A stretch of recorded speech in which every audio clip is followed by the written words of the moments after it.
మహిళల్ని పారిశ్రామికవేత్తలుగా తీర్చిదిద్దాలనే లక్ష్యంతో ఎలిఫ్ సంస్థ ర్యాంప్ ఆధ్వర్యంలో నిర్వహిస్తున్న 15 రోజుల శిక్షణా కార్యక్రమం సమర్థవంతంగా నిర్వహించబడుతుంది.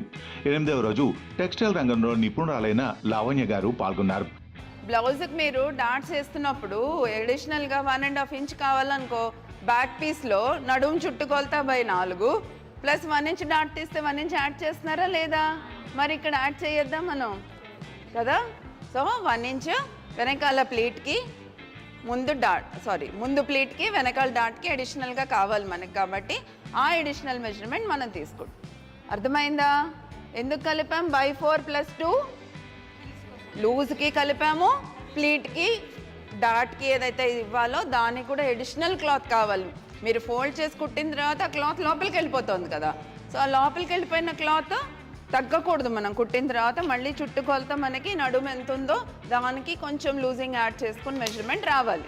సో మనం ఎప్పుడైతే బై 4 చేసి యాజ్ ఇట్ ఈస్ మీరు పెడతారో దానిలో మీరు డాట్ కుడితే మీకు మెజర్మెంట్ తగ్గిపోతుంది. కాబట్టి అడిషనల్ మెజర్మెంట్ యాడ్ చేసుకోవాలి. ఈ 2 పాయింట్స్ క్లియరా? వండర్ఫుల్. అండ్ 1 మోర్ థింగ్ అమ్మ, పాయింట్స్ కొంచెం వినండి. నిక్కర్ పొడవు 13 ఇంచులు ఇచ్చారు. నిక్కర్ పొడవు ఎంత ఇచ్చారు? 13 ఇంచులు మనం డ్రాఫ్టింగ్ చేస్తున్నాం ఇక్కడ. ఈ శిక్షణ ద్వారా మీరు టైలరే కాదు, ఓ తయారీదారు, ఓ నాయకురాలు కావచ్చని లావణ్య గారు ఉత్తేజపరిచి మాట్లాడారు. టైలరింగ్ లో మెలకువలు, ఏది తప్పు ఏది కరెక్ట్ అనే అంశాలను శిక్షణకు వచ్చే మహిళలకు వివరించారు.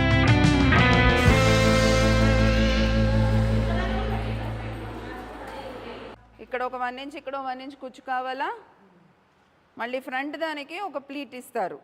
సో దీనికి అడిషనల్గా ఫ్యాబ్రిక్ కావాలి కాబట్టి లూజింగ్ ప్లస్ ప్లీట్స్కి అన్నిటికీ కలిపి 2 ఇంచెస్ ఇస్తున్నాం. డన్.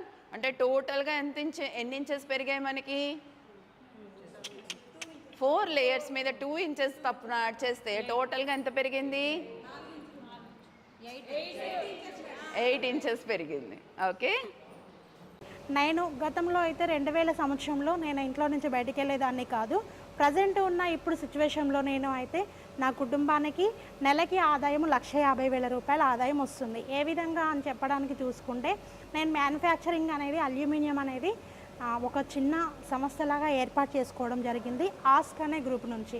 ఈ ఆస్క్ అనే గ్రూప్లో మ్యానుఫ్యాక్చరింగ్ అనేది అల్యూమినియం డోర్స్ ఎక్స్పోజింగ్ విజిట్గా మేము ఎక్స్పోజింగ్ చేస్తూ ఉంటాము.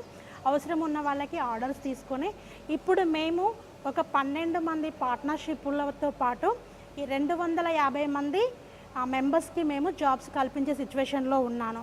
ప్రజెంట్ ఇప్పుడు నేను అలీప్ అనే సంస్థలో MSME కౌన్సిలర్గా నేను ట్రైనింగ్ తీసుకొని అదే ఆస్క్ గ్రూప్ని నేను పెద్ద మొత్తంలో నేను ఇంకా బిజినెస్ని అనేది రన్ చేసుకుంటూ 2000 మందికి నేను జాబ్స్ కల్పించే ఉద్దేశంగాను నేను ఈ సంస్థకి రావడం జరిగినది.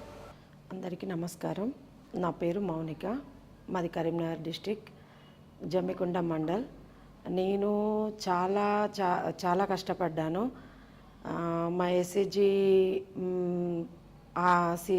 CRP ఏం చేసిండ్రు, అమ్మ నువ్వు ఇట్లా గ్రూప్లోకి రావాలి అని అంటే వచ్చేసిన.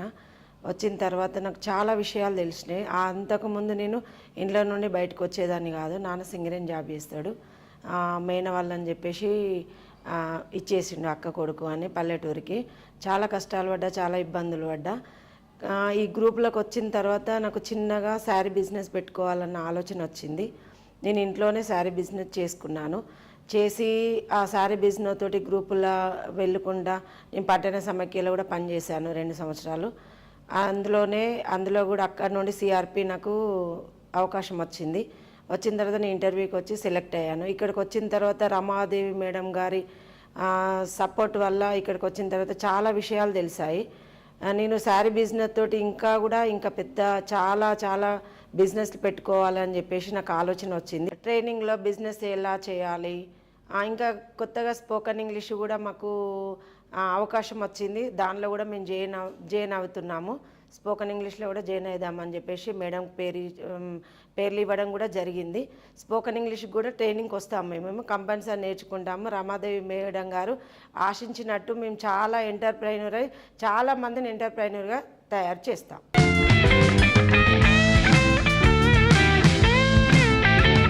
ఒక సూది ఒక కత్తెర చేతిలో ఉంటే మీరు ఉద్యోగిని కాదు, మీరు ఓ సృష్టికర్త అని లావణ్య గారు వారికి భరోసా కల్పిస్తూ 8వ రోజు శిక్షణా కార్యక్రమాన్ని ముగించారు.